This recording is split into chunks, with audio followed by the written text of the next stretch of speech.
When a man becomes proud, he shuts down. He doesn't listen. He doesn't acknowledge. He refuses to back down. And you, on the other side, feel like you're standing in front of a wall, one you don't know how to get through, because the more you confront him, the harder he becomes, and the more you wait, the further he pulls away. There might be love, there might be connection, but there's also something invisible that blocks him, his fear of appearing fragile, his discomfort with his emotional side, his inability to navigate the realm of the soul. This is what Jung called the ego, and although the ego protects us, it also isolates us. But all is not lost. Carl Jung, one of the most profound and visionary psychologists of the 20th century, left us clues to understand that pride, and also to disarm it. Not through reproach, not through tactics, but from a more authentic, symbolic and transformative place. For Jung, pride isn't just an attitude, it's an expression of a wounded ego, and the ego is a mental emotional construct designed to shield us from pain. In men, that ego is often shaped by ancient beliefs. I must be strong. I must never appear weak. I can't cry. If I show emotion, I lose power. These phrases aren't always spoken aloud. Sometimes they're absorbed during childhood, through family models, cultural expectations, school environments, or the simple absence of emotional space. The boy who once cried and was told, "Don't cry, that's weak." The teenager who showed sadness and was told, "Men don't cry," grows into an adult who associates vulnerability with shame. So when a woman touches a deep emotion in him, his ego goes on alert, and he responds with what he's learned, with distance, coldness, and pride. But that pride isn't strength. It's a defense mechanism, a subconscious attempt to protect an identity that feels like it might collapse. Jung said that within every man's unconscious lives, an archetypal figure, the anima. The anima represents his inner feminine, his sensitivity, intuition, emotional depth, and capacity to love.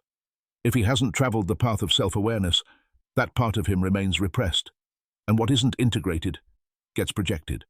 So when he meets a woman who connects with his soul, who awakens deep feelings, she becomes a mirror reflecting all the parts of himself he doesn't know how to manage. That's why, so often, the more you love him, the more he pulls away. The more authentic you are, the more he retreats.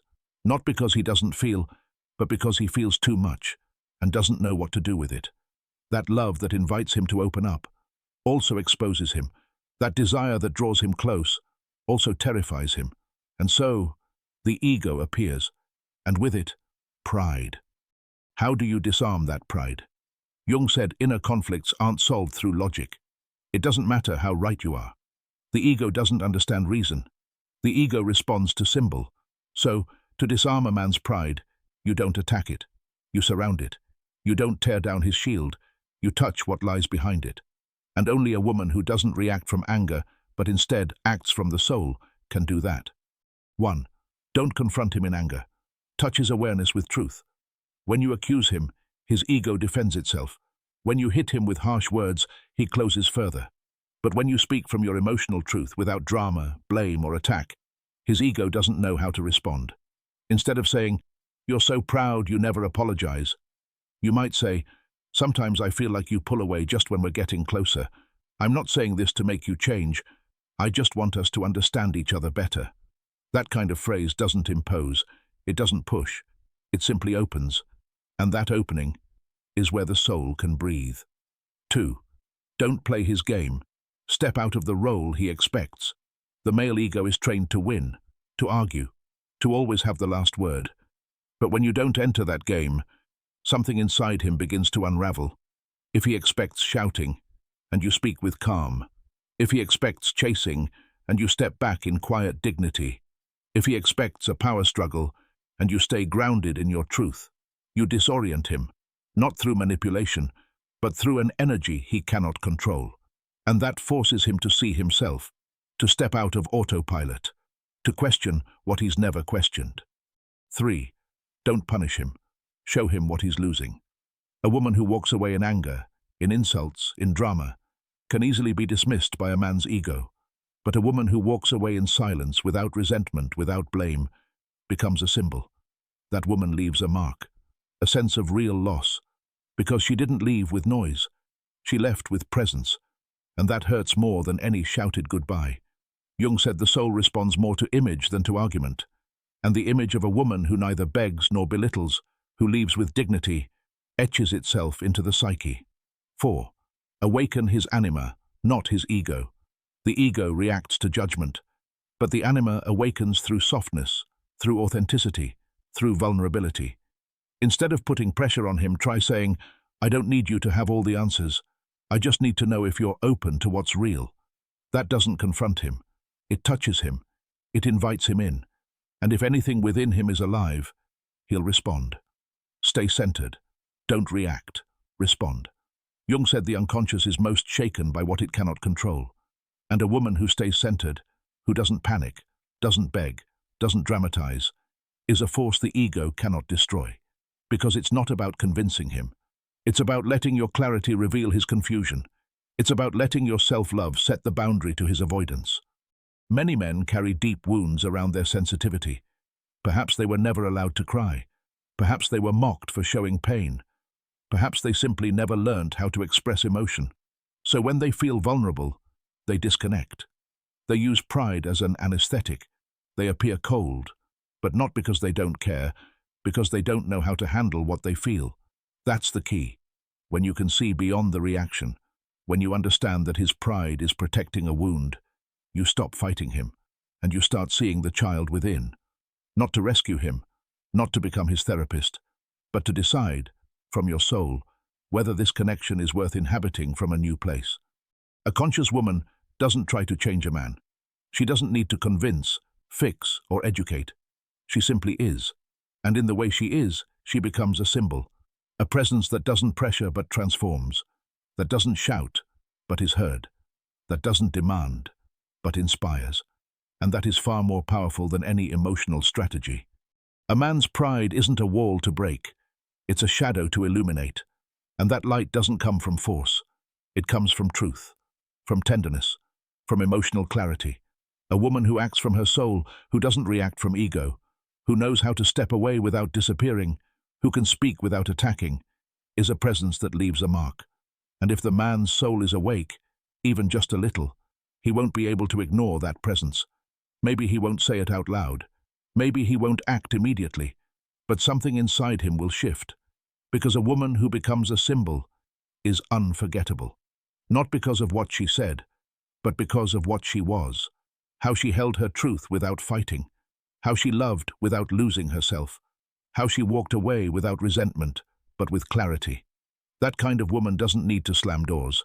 Her very coherence is the key. And what if he never changes? It's important to say this too. Not all men are ready to face their shadow. Not all are willing to dismantle their ego. Not all will respond to the symbol. And that is not your fault. Your task is not to force change. Your task is not to betray your soul for a connection that no longer sustains you. Sometimes, the most loving act is to leave in peace. And in that act, there's also a message for him. A lesson that may bloom one day, in a moment you'll never see. Because the soul, even the most asleep, remembers. And what about your healing? Let's talk about you too. About what happens in you when he shuts down. About how it hurts to see someone close up just as they were beginning to open. About how frustrating it is to give everything and feel like you've hit a wall. Your role isn't to suppress your feelings, nor is it to pretend you don't care. Your role is to feel without losing yourself, to name your emotion without letting it run your life, to cry if you need to, but not from victimhood, from your humanness. Jung said, "What you resist persists. What you accept transforms." So accept your sadness, accept your disappointment, even your anger, but don't live from it. Breathe, speak your truth, and remember, what you can't shift in someone else, you can transcend within yourself. This isn't a message to justify hurtful relationships, nor to romanticize dynamics that drain you. This is a message to bring consciousness, because very often, a man's pride isn't hatred, it's fear. And when you understand that, you can make your decision from a different place. You can choose to stay or to leave, but you'll do it with a clear heart, without confusion, without bitterness, and above all, without losing yourself. Because a woman who embodies her truth, who chooses herself, who stops fighting and starts symbolizing, no longer waits for the outside to change. She is the change. And when that happens, everything around her begins to shift. Carl Jung said it best: one does not become enlightened by imagining figures of light, but by making the darkness conscious. And sometimes that darkness in a man is his pride. A woman who doesn't beg, who doesn't scream, who doesn't shrink, becomes a mirror. And in that mirror, a man doesn't see a woman demanding.